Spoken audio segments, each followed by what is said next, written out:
Bon, on utilisera Alors, ça dit que je viens de recevoir le message que tout ça est enregistré. pas. Fait que on est prêt à démarrer. On prendra pas beaucoup de ton temps parce que au final, la quantité d'informations que tu nous as données, on a déjà pas mal de réponses à nos questions, puis même le questionnaire que tu as rempli nous donne pas mal disons, de jus sur ce qu'on avait de besoin. Par contre, peut-être que tu pourrais commencer par nous expliquer rapidement, en quelques mots, la situation actuelle au Soudan, ce qui a été réalisé depuis le début du projet jusqu'à présent, puis disons ce qui reste à venir. Là, tu me disais que c'était depuis 3 ans et demi, je pense que le projet est en route. Oui. Donc, Euh, d'accord. Je vais faire un commentaire, une sorte de mise en contexte. Dans le domaine des réformes de justice, c'est extrêmement rare que tu commences un projet de réforme de justice dans le système pénal par les prisons. Normalement, tu commences par des réformes juridiques avec soit des juges, soit des politiciens. Tu peux même, souvent, les points d'entrée, ce sont les policiers, etc.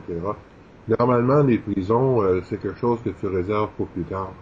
Dans ce cas-ci, comme il y avait des intervenants locaux qui étaient très désorganisés, puis pas toujours très disposés à agir, on avait identifié le leadership du système des prisons comme étant un point d'entrée euh, préférable aux autres. Puis à ma connaissance, c'est la première fois qu'on commence des réformes juridiques, des réformes de justice pénale en entrant par les prisons.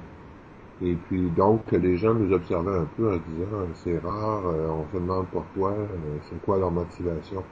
Et tout ça pour te dire que ça a fonctionné très bien parce que une des préconditions, évidemment, de ces projets-là, c'est d'avoir un interlocuteur au niveau du pays qui est sérieux, qui est non corrompu, qui est prêt à s'engager dans les réformes, qui va négocier un peu les courbes avec toi lorsqu'il y a de l'opposition, la résistance, etc. Et nous, on avait identifié 5-6 leaders dans le domaine des prisons qui étaient des leaders militaires aussi au moment de la guerre.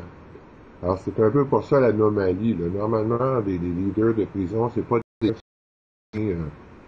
euh, alignés au niveau du pays, c'est pas des gens qui ont beaucoup de pouvoir ou